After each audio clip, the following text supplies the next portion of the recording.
I narrowly avoided being murdered by my psychotic roommate. I'm a 36-year-old woman living in Sweden. I've worked in mental health care for the last 18 years, primarily with individuals suffering from psychotic disorders like schizophrenia. For 9 years, I worked at a group home, where I developed close relationships with my coworkers, particularly 2 other women. In the final years of my time there, a new coworker, whom I'll refer to as M, joined our team, and the 4 of us became very close. M was a quiet, shy, and friendly person, and we got along well. However, she was often on long-term sick leave due to her own mental health struggles, so we didn't see each other much at work. Nonetheless, she always attended our after-work dinners, and we stayed in touch even when she wasn't well enough to work full-time. M confided in us that she had a history of schizophrenia, like the patients we worked with, but she was on medication and had not experienced any psychotic episodes for years. With my background in psychiatry and extensive experience with schizophrenia, I had no reservations about being friends with someone with a diagnosis like hers. Even after everything that happened, my feelings about this haven't changed.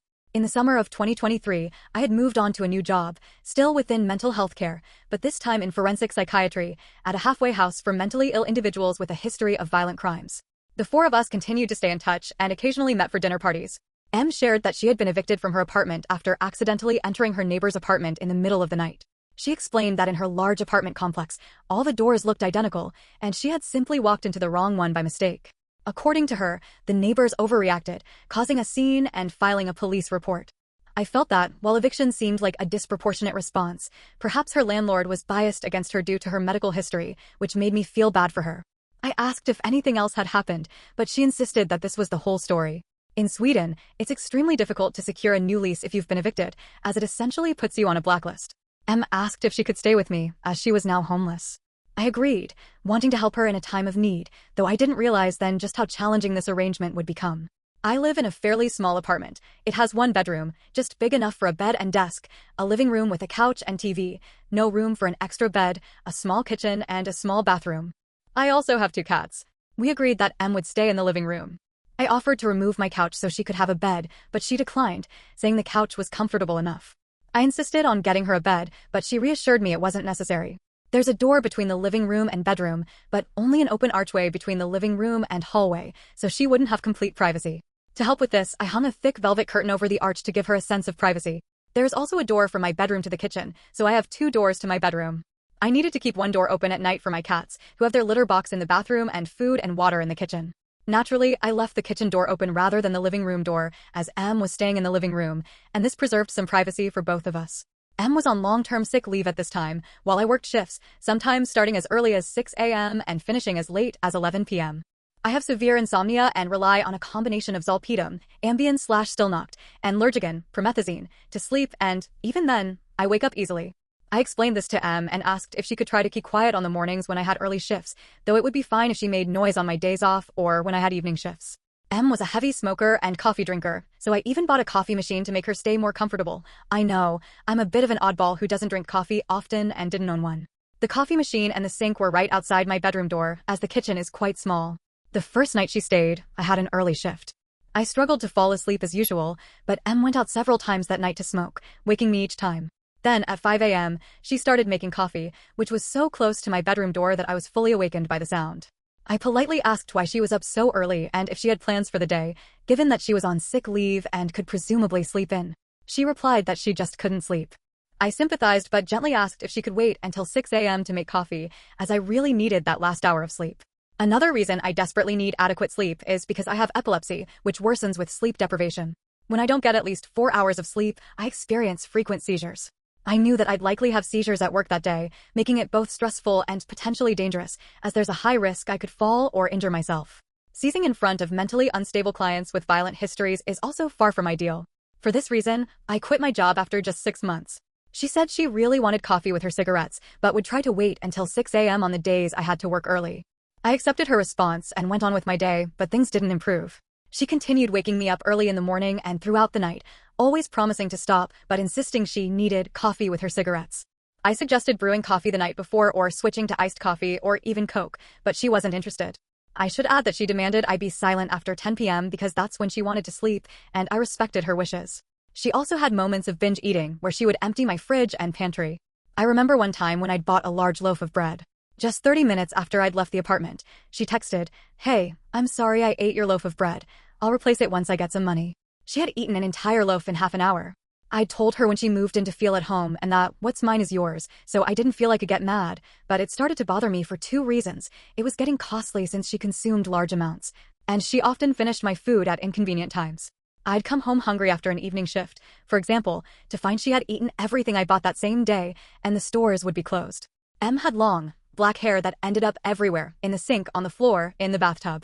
I'm no clean freak, but anyone would agree it's unpleasant to find hair all over the place.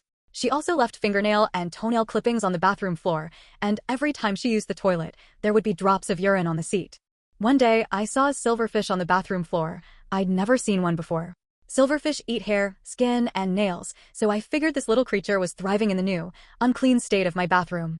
At first, I didn't want to confront her directly, fearing it would make her uncomfortable, so I left a broom and dustpan in the bathroom to hint that we needed to sweep more often. This subtle approach didn't work, so I eventually told her, kindly and with a smile, "Do you think we could try to clean the bathroom floor more often? We tend to shed hair when we brush, and I'm worried about pests." I saw a silverfish the other day, and I'd hate for it to get worse. I made sure to say, "we," instead of "you," so she wouldn't feel singled out. She promised to think about it, but nothing changed. I started dating a guy and was falling for him, but he also had a roommate, so we struggled to find alone time.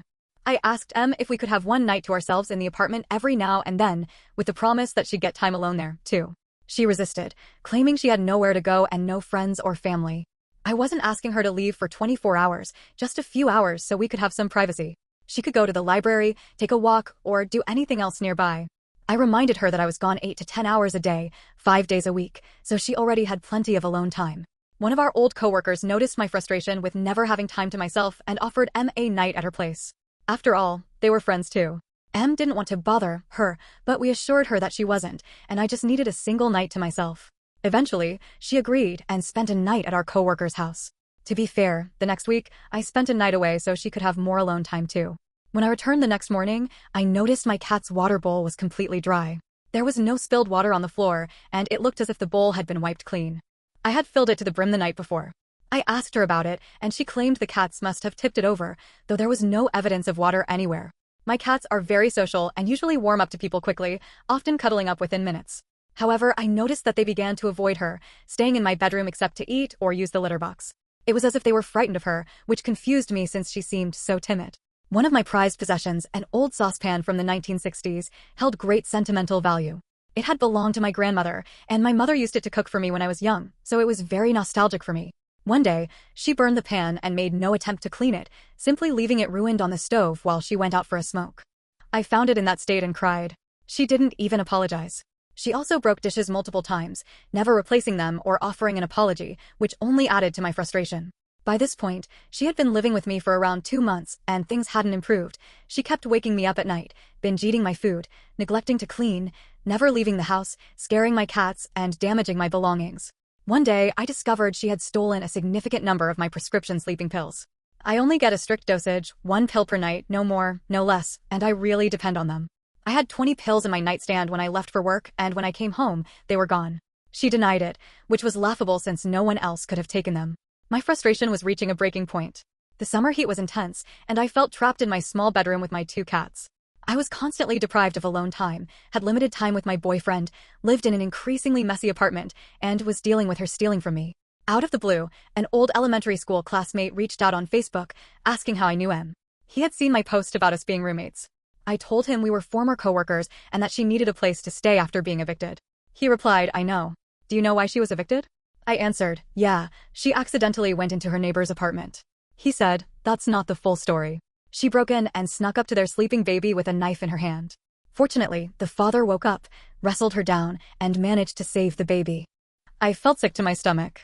Could this be true? It would certainly explain why she was evicted, but it just sounded so horrible, and she is such a timid, nice girl. I had so many questions. My friend had the full police report. Apparently, the couple that M had broken into was his ex-girlfriend and her family. It seemed that M had a psychosis during the break-in, but those parts weren't public. However, it was clear to me that she had been lying to me about what had happened and about how long she had been mentally stable. I started to feel quite paranoid, and I was already frustrated with everything. I really wanted her to move out. We did, however, have a contract stating that she had 30 days' notice. I knew that if I asked her in a harsh way, it would mean 30 days of chaos until she moved out, so I wanted to handle this as nicely as I could. I started looking for cheap hostels that I could suggest to her so she wouldn't be on the streets. I sat down with her and told her that I loved living with her and felt really horrible about this, but I just missed my alone time and that the apartment was too small for 2 people. I said it wasn't personal, that I wouldn't want to live with anyone right now, that I wished it would have worked out, and that I was really sorry and hoped we would remain friends. She looked crushed and said that it wasn't possible. I showed her the hostel I had found and said that I understood that it wasn't the ideal situation, but I really needed her to move out because I felt suffocated.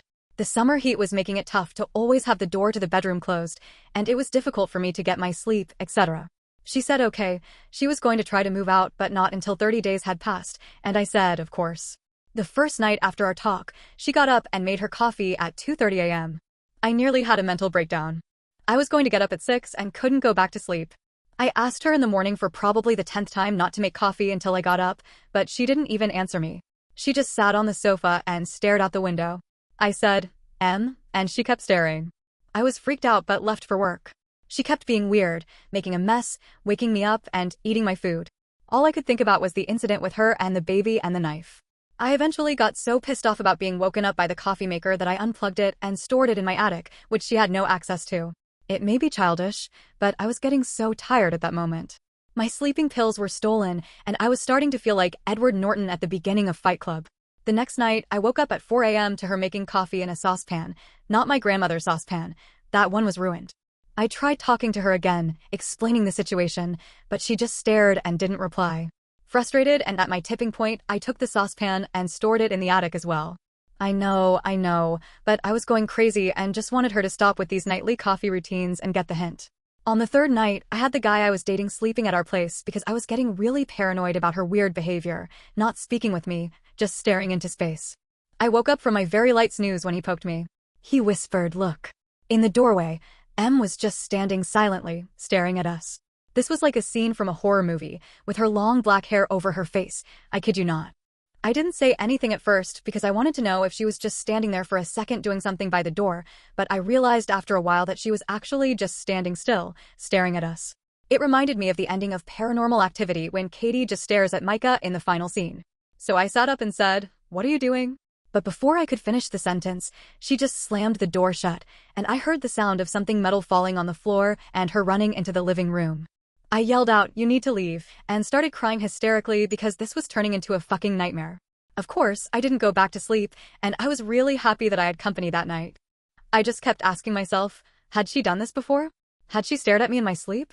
The next day, when I got out of bed, I opened the door that she had slammed shut and saw a kitchen knife on the floor. So that was the metal sound I had heard before she ran off. I took all my knives and locked them in the attic as well. I then asked a friend of mine to come to my house and be there when I told her that she had to move out immediately, that I couldn't wait 30 days, 27 days. During the conversation, I really tried to stay calm. I know she has a mental illness. I know she means no harm. Even though I was so frustrated, I couldn't hate her. I was mostly scared and tired. However, she didn't even answer when I talked to her. She just kept staring out the window. She left the apartment and sent me a text instead, saying that I was disrespectful for bringing a friend over to her place. Nighttime came, and I thought this would finally be a quiet night, no coffee maker or saucepans. But at 3 a.m., I woke up to her burning dry coffee powder in a frying pan. At that moment, I just felt terrified of her. Her face was dead, and her eyes were black. I suspected that she had gone into a psychosis. I stopped the fire, and she just ran off to the living room in silence. I knew she had an appointment with her psychiatrist the next day, and while she was away, I packed all her things. I then sent her a text telling her that she needed to pick them up and give me my keys back, and that I would give her money for a hostel for the upcoming 26 days. She didn't reply. The guy I was seeing came to keep me company in case she would fight about it. She didn't. She left the keys without looking at us and just left. Our co-workers, who were friends with us both, told me that she moved in with a guy she was dating, and she stayed there for a few weeks until she somehow amazingly got an apartment of her own. She started working again, and I was really happy to hear this. She seemed to be doing well.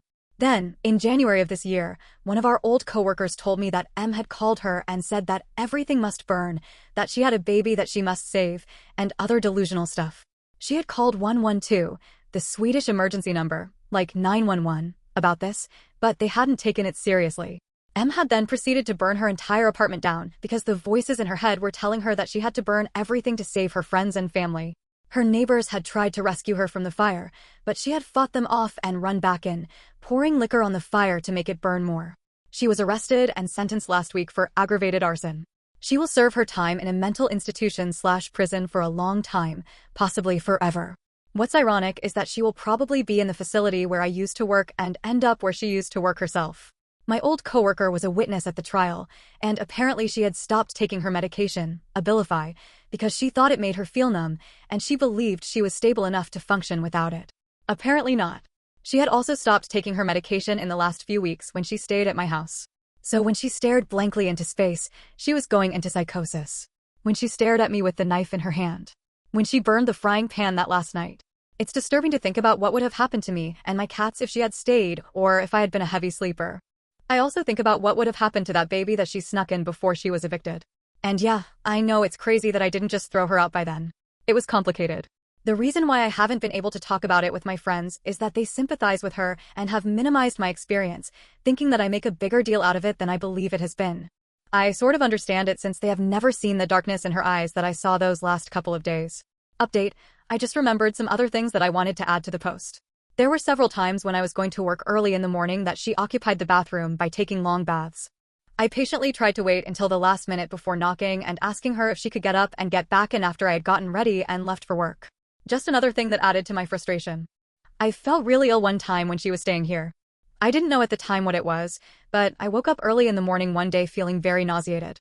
On my way to the bathroom, I literally shat myself and threw up at the same time. It takes about 10 seconds to get to the bathroom, so you can imagine how bad it was when I didn't even make it.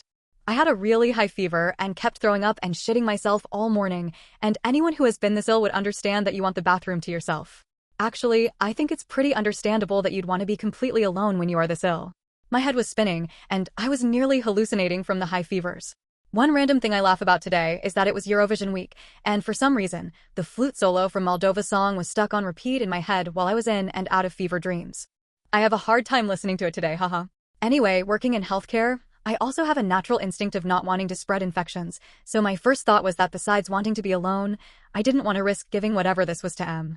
So I begged her the moment I noticed I was ill to please leave for her own sake. I could barely speak because it made me throw up that easily. Our mutual friend had asked her to water her plants that week, so she had the keys to her place and could have been alone there. Em refused to leave, and I swear if I had had the energy to slip out of the window and fall to my death, I would have, but I couldn't.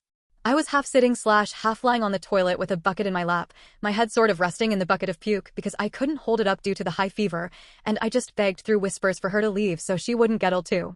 I told her, what if you get sick soon too? We can't share the toilet. I will be here all day. You should go to her place before it's too late, please. Eventually, she left, pissed at me.